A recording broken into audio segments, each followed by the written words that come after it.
시간이 되었습니다. 마음을 정돈하시고 조용히 묵상기도 드리심으로 마더스데이 주일 예배 하나님 앞에 드리겠습니다. 함께 기도합니다.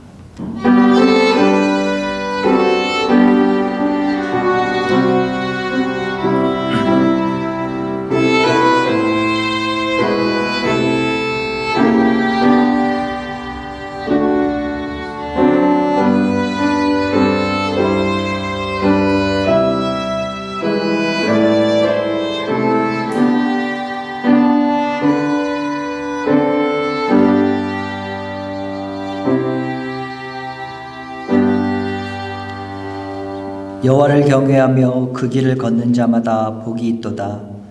내가 내 손이 수고한 대로 먹을 것이라. 내가 복되고 형통하리로다. 내 집 안방에 있는 내 아내는 결실한 포도나무 같으며 내 식탁에 둘러앉은 자식들은 어린 감람나무 같으리로다. 여호와를 경외하는 자는 이같이 복을 얻으리로다. 아멘. 하나님 아버지 감사합니다. 우리에게 귀한 날 주셔서 주 앞에 나와서 예배할 수 있게 하시니 감사합니다. 또한 어머니들 우리에게 허락하여 주셔서 하나님의 사랑이 무엇인가 우리가 살아나가면서 간접적으로 느낄 수 있게 하여 주시니 또한 감사합니다. 날마다 살아가면서 우리를 사랑해 주는 어머니를 생각하면서 하나님을 더욱더 바라보고 나갈 수 있는 될 수 있도록 도와주시고, 하나님 아버지 오늘 예배 시간을 통하여 하나님께 또 우리의 사랑을 표현할 수 있는 기쁨 시간 될 수 있도록 주여 복 내려 주시옵소서. 예배 시간을 주님께 맡깁니다. 은혜 내려 주시옵소서. 예수님의 이름으로 기도드렸사옵나이다. 아멘. 예수님의 영과 성령을 믿음의 자녀에게 베풀어 주시기 위하여 자신의 몸을 깨뜨려 주기까지 하신 예수님의 그 참뜻을 저희들 오늘도 깨닫고자 이 자리에 모였습니다. 우리가 원하든 그렇지 아니하든 시간의 존재 속에 매여 살다 우리 모두는 영혼의 세계로 들어간다는 희망 속에 하나님께 대한 감사함을 품으며 하루하루 뜻있는 생활을 하려 합니다.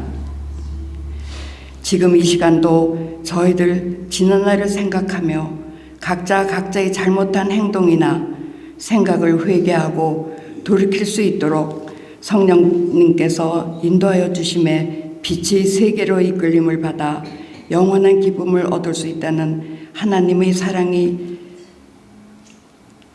계획에 정말 감사드립니다. 오늘 저희들 어버이날을 맞이함과 함께 미래를 잊어버리지 않고 현재도 충실히 살아가며 살아온 우리 어버이들에게 굳건한 구원의 손길을 믿음으로 주신 하나님께 더욱더 감사드립니다.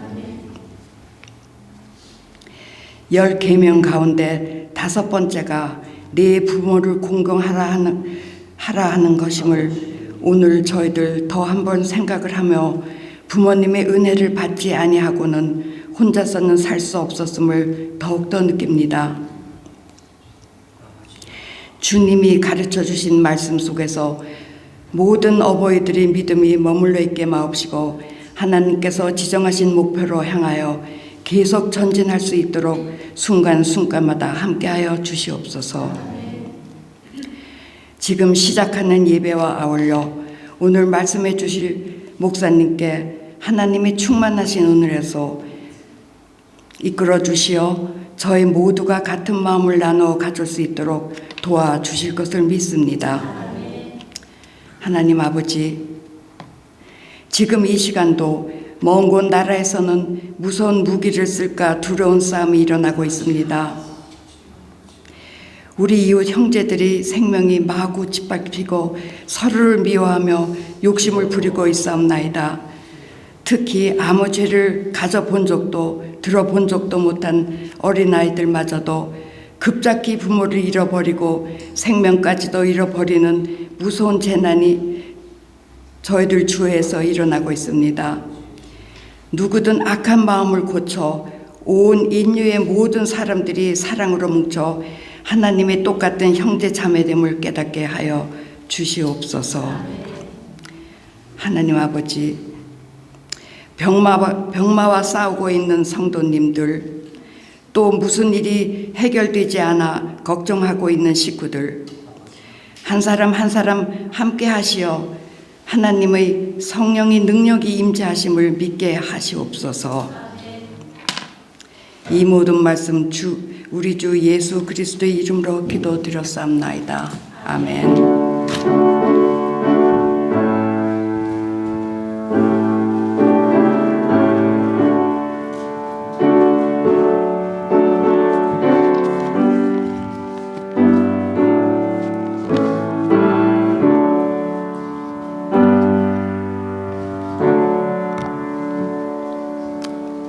아멘. 우리 앞에 계신 분하고 인사 나누시겠습니다. 안녕하셨습니까? 지난 주간 평안하셨습니까? 건강하셨지요? 감사합니다. 여러 가지 사정으로 예배 함께 못 드리시는 분들이 있습니다. 여행 중에 계신 분들, 한국에 계신 분들, 또 몸이 불편해서 못 나오신 분들이 있습니다. 우리 위해서 함께 기도해 주시고요. 또 여러분 가운데 혹시 또 기도할 제목이 있으시면 저한테 잊지 말고 함께 기도해 주시면, 알려주시면 제가 함께 중보기도록 하겠습니다. 계속 얘기가 나오고 있는데 오늘 마더스데이입니다. 우리 로고스 교회 모든 어머님들을 사랑하고 축복합니다. 제가 오늘 이제 어머니들한테 박수를 쳐드리려고 하자 그랬는데 하려고 그랬는데 전사님 벌써 해버리셨어요. 김이 팍 샜어요. 그래서 제가 근데 아까는 여러분들이 연습하신 거라고 생각하시고 이제 어머님들은 하지 마시고 아버님들하고 자녀들만으로 다 같이 어머님을 향해서 뜨거운 사랑과 감사하는 마음을 보내서 우리 박수해드리겠습니다. 감사합니다. 아까보다 10배는 더 잘 치시네요. 오늘 친교 식탁으로 청년들이 감사하는 마음을 모아서 정성을 다해 준비했습니다. 준비하신 모든 손길도 위해서 감사드립니다. 오늘 주일의 말씀은요, 구약성경 사무엘상 2장 18절에서 21절에 있는 말씀입니다. 제가 갖고 있는 성경책으로는 구약성경 411면에 있습니다. 사무엘상 2장 18절에서 21절에 있는 말씀입니다.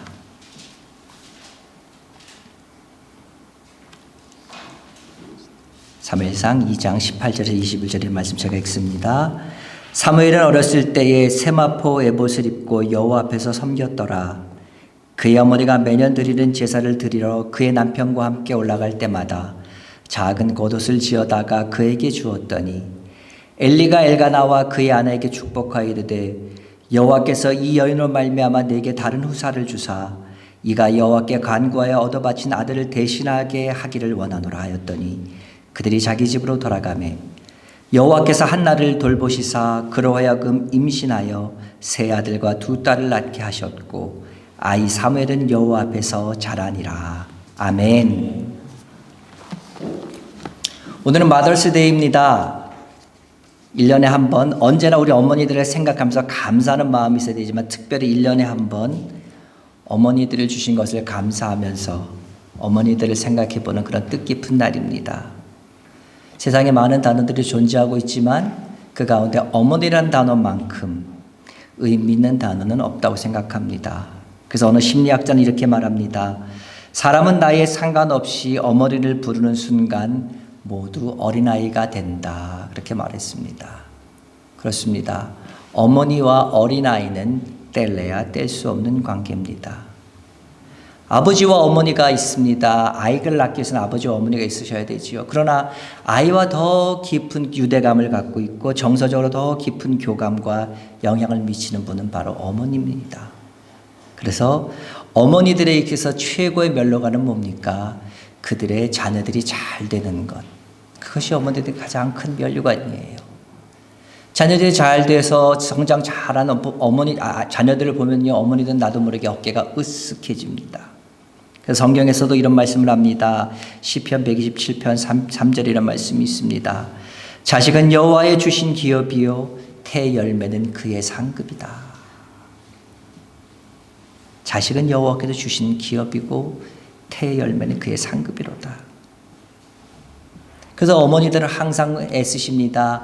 어떻게 하면 나의 자녀들 더 잘 키울 수 있을까? 어떻게 하면 더 잘 되게 할 수 있을까? 그래서 많은 어머니들이 생각하는 게 뭡니까? 환경을 생각하지요. 우리 아이들을 좀 더 잘 성장할 수 있는 환경을 만들어줘야겠다. 그래서 여러분들 여기 오신 거 아닙니까? 한국에 있다 보니까 너무 자녀들 키우기 힘드니까 오시는 분들도 많지 않습니까? 오죽하면은 맹모 삼천지교란 말이 다 있을까요? 맹자의 어머니도 자녀 교육을 위해서 3번의 이사했다는 말이 있잖아요. 한두 사람이 이렇게 생각하는 것이 아닙니다. 환경이 중요하다고 많은 사람들, 대부분의 사람들이 생각하고 동의하며 심지어는 세상을 다른 시각으로 본다고 하는 우리 그리스도인마저도 우리가 세상 속에 살고 있으니까 세상이 가는 방향대로, 세상이 원하는 모습대로 우리도 따라가야 된다고. 그렇습니다, 목사님. 교회에서는 믿음 가지고 기도하면서 말씀으로 양육하고 키워야 된다고 합니다. 그런데 목사님, 사실 이론과 실제는 좀 다른 거 아닙니까? 이렇게 얘기합니다. 그래서 저는 오늘 성경에 나오는 두 어머니를 통해서 이 문제에 대해서 한번 구체적으로 한번 생각해 보려고 합니다. 이 문제는 단지 자녀뿐만 아니라 우리의 인생의 근본적인 문제도 되면서 우리의 인생과 신앙의 가치관을 세우는 일 동시에 내 삶의 내 신앙이 어떻게 녹아 들어가서 표현되는가 하는 이것을 실천해 볼 수 있는 실천의 문제이기도 합니다. 저는 오늘 2명의 어머니를 한번 살펴보려고 합니다. 첫 번째 어머니는요, 요셉의 어머니 라헬입니다. 그리고 또 한 명은 바로 오늘 본문의 주인공인 사무엘의 어머니 한나입니다. 두 여인의 공통점은 뭐였습니까? 자녀가 없었습니다. 자식이 없었어요. 남편에게서 너무나 큰 사랑을 받았어요. 남편이 가장 사랑하고 보면 볼수록 그야말로 아담이 천지를 창조하시고 하와를 하나님이 딱 주셨을 때 뭐라고 얘기했습니까? 내 살 중에 살이요 뼈 중에 뼈로다. 뿅 해서 얘기한 거잖아요. 그것처럼 라헬과 한나는 남편의 사랑을 듬뿍 받으며 살았습니다. 그러나 자식이 없었어요. 그래서 둘 다 가슴 아픈, 가슴 앓이하는 긴 세월을 보내고 있었습니다. 여기까지 두 여인들의 행보는 시대는 달랐고 환경은 좀 달라는 부분이 있었지만 똑같은 거의 비슷한 모습으로 살아갑니다. 근데 자녀를 얻고 난 후에 두 사람 행보는 전혀 다른 길을 걸어가는 것을 보게 됩니다. 그러니까 여인으로서 그들의 모습은 거의 비슷했습니다. 그러나 어머니로서의 걷게 된 길은 다른 길을 걸었다는 말입니다. 먼저 한번 라헬을 살펴보겠습니다. 라헬에 대해서는 창세기 30장에 보면 가장 잘 나옵니다. 그의 모습이 그대로 드러나 있습니다. 자기의 언니였던 레아는 순풍순풍 아기를 너무너무 잘 낳습니다. 자녀가 너무 많아요. 당시에 자녀들은 축복이었습니다. 그래서 자녀가 없는 여인은 굉장히 축복을 받지 못한 불행한 불쌍한 여인으로 여겨졌지요. 그래서 야곱은 그 아내를 너무나 사랑합니다. 그럼에도 불구하고 자녀가 생기지 않으니까 어느 날 그는 남편인 야곱을 향해서 큰 소리로 외칩니다. 내게 자식을 낳게 하라. 내가 안 그럼 내가 죽어버리겠다. 소리칩니다. 그 말을 듣는 야곱은 기가 막힙니다. 아무리 내가 라헬을 사랑하지만 하나님이 주시지 않는 내가 어떻게 할 도리가 있습니까? 내가 어떻게 할 수 없지요. 그래서 막무가내로 대드는 그녀에게 말합니다. 그대를 임신치 못하게 하시는 분은 하나님이시니까 내가 하나님의 역할을 대신할 수 있겠느냐 하면서 그에게 또 얘기합니다. 이러다 보니까 서로 감정도 격해졌을 거고요. 막 큰 소리가 납니다. 라헬은 자신의 문제를 가지고 있었습니다. 가지고 있는 문제를 가지고 그 문제의 대상을 하나님이 아닌 사람에게 때를 쓰는, 하나님보다 사람에게 그녀의 눈이 가 있는 사람이었습니다. 이런 고통의 시간, 괴로움의 시간을 지났습니다. 그리고 하나님께서 그의 태의 문을 열어주셔서 아들을 주십니다. 아들을 얻고 나서 그는 얘기합니다. 하나님께서 내 부끄러움을 씻으셨다 고백합니다. 굉장히 믿음 있는 말 같아요. 그러나 아니에요. 그것은 뭡니까? 내 손에 내가 원하는 무엇이 주어져야만 하는 감사하는, 내가 원하는 무엇이 있어야만 감사하는 믿음과는 거리가 먼, 기본적으로 라헬은요 하나님을 의지하지 않는 여인이었습니다. 반면 오늘 본문에 나오는 한나는 어떤 사람이었습니까? 그녀는 자식을 낳지 못한 건 똑같았습니다. 괴로운 시절을 겪은 것도 마찬가지였습니다. 그러나 그는 남편에게 매달리지 않습니다. 하나님께 나아갑니다. 하나님께 나아가서 남편의 위로도 거절한 채 하나님의 손길을 향해서 하나님께 나아갑니다. 그리고 하나님께 매달려 기도합니다. 오늘 본문 앞장에 나오는 창세기 1장 11절에 보면 이렇게 그러고 서원 기도를 드립니다. 나에게 아들을 주신다면 내가 이 아들을 평생 여호와께 드리겠습니다. 그리고 그 아이 머리에 삭도를 대지 않겠습니다. 나실인의 소원을 간 거지요. 하나님께 드리겠다는 거예요. 똑같이 자녀가 없었습니다. 답답했습니다. 그 마음속에 울분이 있었겠지요. 무시당했기 때문에요. 그러나 그들이 한나가 향한 대상은 다른 것이었습니다. 남편에게 때를 쓰는 대신 하나님께 매달렸습니다. 그리고 하나님께 매달린 후에 한나는요, 그 얼굴에 다시는 근심빛이 없더라라고 성경은 기록하고 있습니다.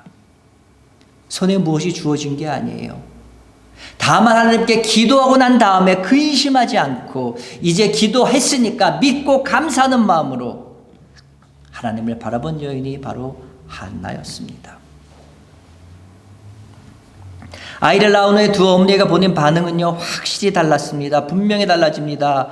성경에 보면은 라헬에게 아이를 주실 때 하나님께서 얘기합니다. 하나님께서 라헬을 생각하신지라. 한나에게 아이를 주실 때도 얘기합니다. 여호와께서 한나를 생각하신지라. 똑같이 하나님께서 그 여인들을 생각하셨다 얘기하십니다. 그리고 그 여인들에게 아이를 주셨습니다. 아이를 얻게 됐지요. 두 여인 모두 하나님의 은혜로 아들을 얻게 됩니다. 그까지는 똑같아요. 근데 이 아이를 낳자 그들의 반응은 너무나 다릅니다. 먼저 라헬은 아들을 낳았습니다. 그리고 그 아들 이름을 뭐라고 짓습니까?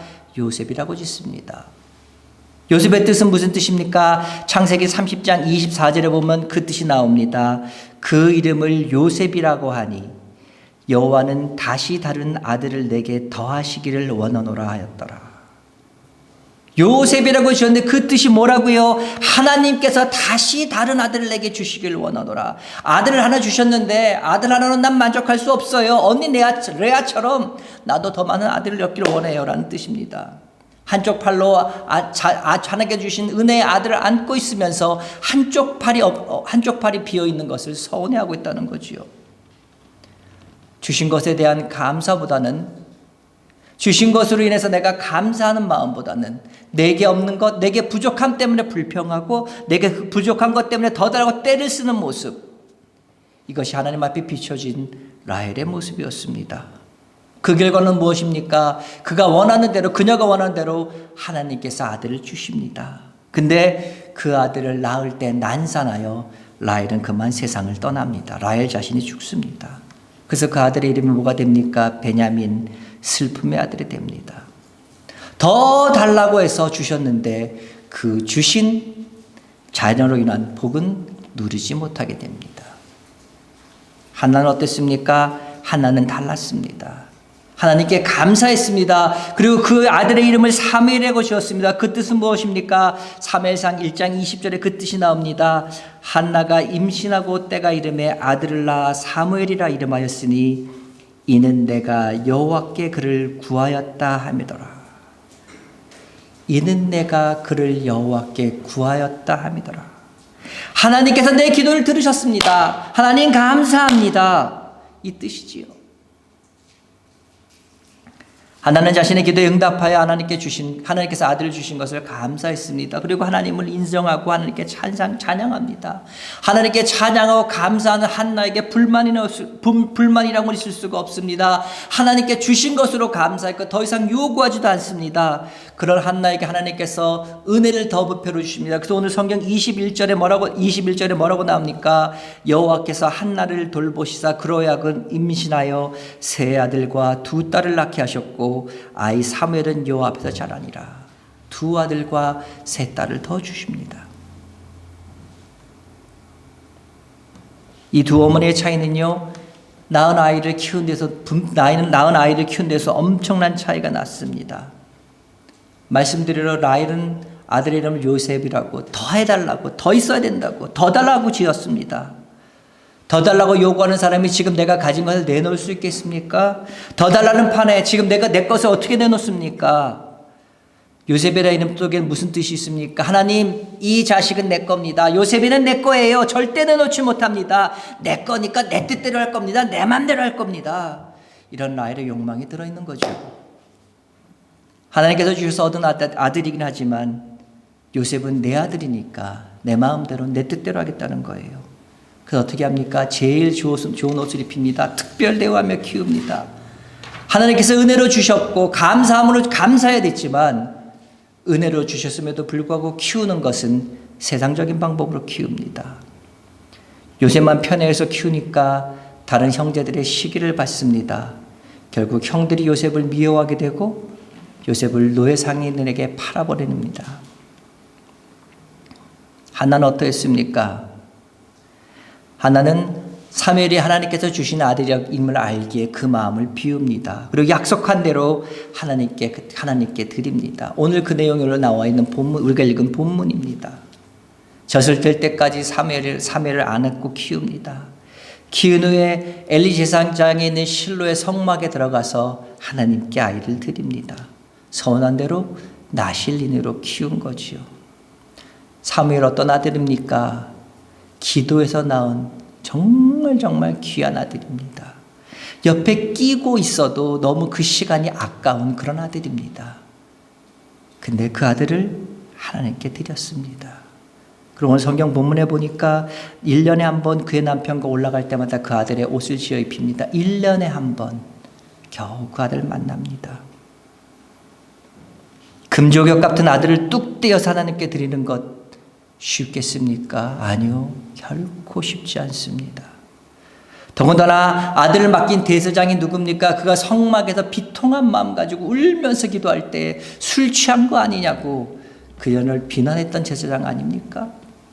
그 제사장의 자녀들은 어떠합니까? 망나니로 소문난 엉망진창의 집안의 아버지 아닙니까?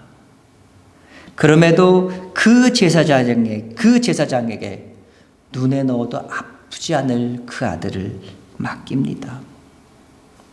자신에게 아픔을 준 제사장이지만 하나님의 종으로서의 영적인 바른 자세를 잃지 않은 겁니다.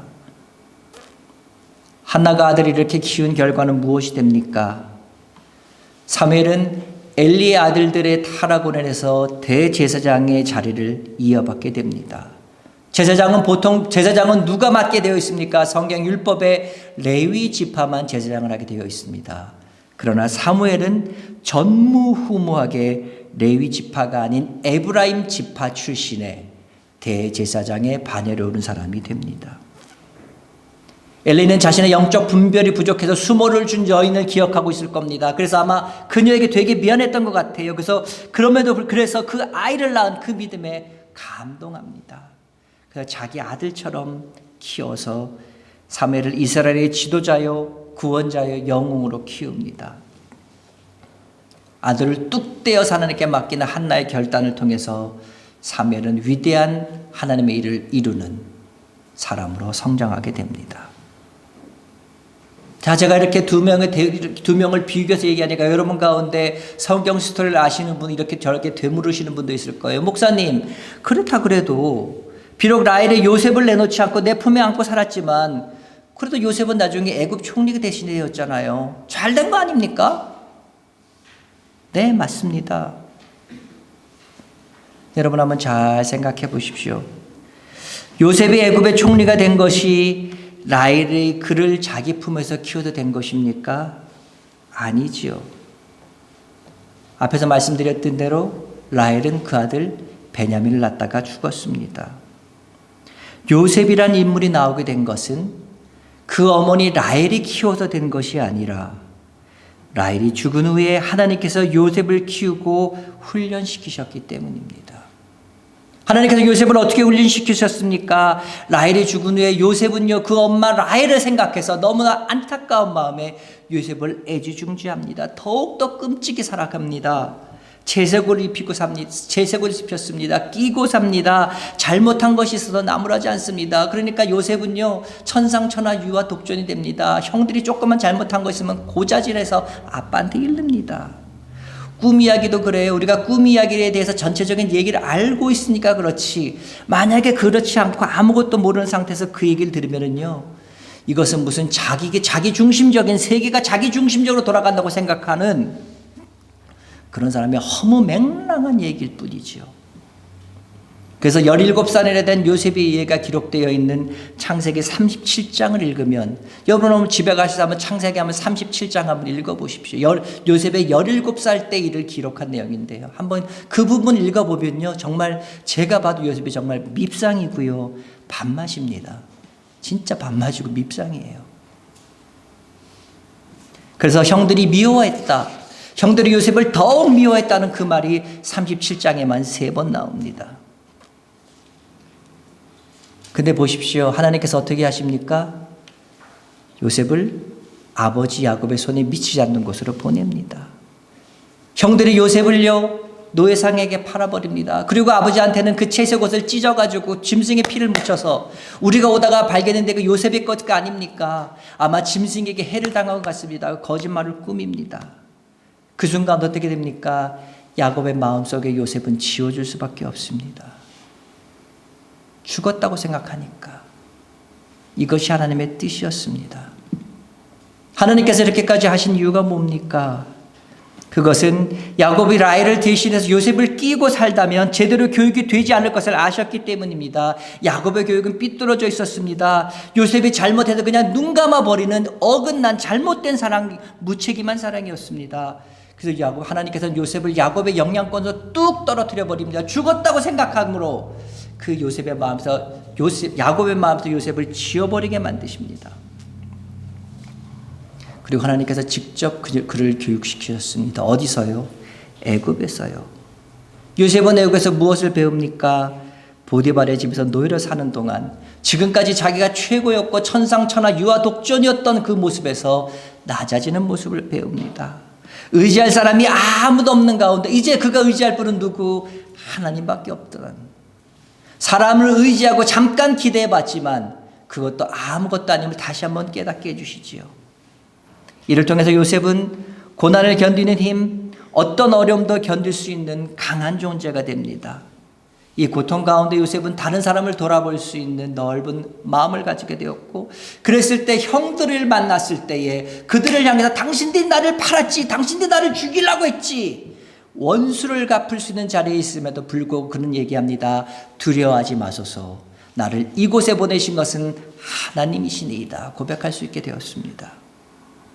그래서 흉년을 만나 굶어 죽을 위기에 처한 백성을 불쌍히 여길 수 있었고 그들을 건지게 됩니다. 이것이 바로 하나님께서 교육시킨 교육 방법이셨습니다. 사무엘은 실로에 있는 성막에서 성장했다면 요셉은 애굽에서 성장했습니다. 실로의 성막과 애굽은 하나님께서 준비하신 하나님의 교실이요 하나님의 인큐베이터였습니다. 그럼 이제 다시 처음으로 돌아가겠습니다. 어머님들, 자녀들을 어떻게 키우시겠습니까? 세상 사람들이 생각하는 것처럼 환경을 중시해서 환경을 중요시하고 내 품에 품어두려고 하고 내 생각대로 내 뜻대로 해서 키우려고 하는 생각, 여러분 비우십시오. 마음 포기하십시오. 그것들 다 비우면 무엇인가를 채워야지. 어떻게 해야 됩니까? 한나처럼 하는 겁니다. 먼저 자녀의 문제를 가지고 하나님 앞에 나아가십시오. 하나님 앞에 나가서 내려놓고 기도하십시오. 그리고 자녀들은 내 것이 아니라 하나님께서 나에게 맡겨주신 것이다. 나는 청직의 사명을 감당한다고 맡겨주신 사명을 감당하면서 키워나가십시오. 라헬처럼 내 마음대로 하려는 욕망으로 바라보지 말고 한나처럼 하나님께 드린다는 마음을 하나님께 맡겨 키워야 합니다. 사무엘과 요셉 두 사람은 부모님과 떨어져 하나님만 바라보는 훈련을 했습니다. 오늘 우리도 그렇게 해야 됩니다. 자녀들 내게 잡아두고 내 마음대로 내 방식대로 내가 손 쓰는 마음으로 그와 같은 마음을 비우고요. 뚝 떼어서 하나님께 맡겨야 됩니다. 내게 뚝 떼어서 하나님께 가까이 붙여드려야 됩니다. 내가 뚝 떼는 순간요, 손 떼는 순간 아이가 넘어질까봐, 쓰러질까봐 불안하시지요? 예, 맞습니다. 아이가 분명히 쓰러질 겁니다. 분명히 넘어질 거예요. 그때 필요한 것이 뭡니까? 여러분의 기도입니다. 내 아이를 하나님께서 잡아 키우신다는 하나님을 믿고 나아가는 믿음이 필요합니다. 우리가 마음을 비우고 하나님께 맡기는 순간 하나님께서 우리 자녀들을 잡으십니다. 우리가 손을 놓는 순간 하나님께서 다른 손으로, 강한 손으로 붙드십니다. 우리 자식이라도 내 자식이지만 내 것이라는 마음을 비우는 순간 하나님께서 우리 자녀를 하나님의 자녀로 삼으실 것입니다. 우리 자녀로 성장하는 것보다 하나님의 자녀로 성장할 때 우리가 생각한 것보다, 우리가 상상하는 것보다, 우리가 기대하는 것보다 훨씬 더 잘 자랄 줄을 믿으시기 바랍니다. 하나님께 맡기고 나가라니까 또 어떤 분이 그러시겠죠. 아유, 하나님, 목사님, 세상이 험악한데 어떻게 그렇게까지 할 필요 있습니까? 여러분에게 분명히 말씀드립니다. 자녀를 정말로 사랑하신다면, 그리고 이 땅에서뿐만 아니라 하나님 나라에서도 귀히 쓰시길 바란다면 반드시 그렇게 하십시오. 내 자녀지만, 내 배 아파도 낫지만 나의 자녀는 나보다 하나님이 더 잘하십니다.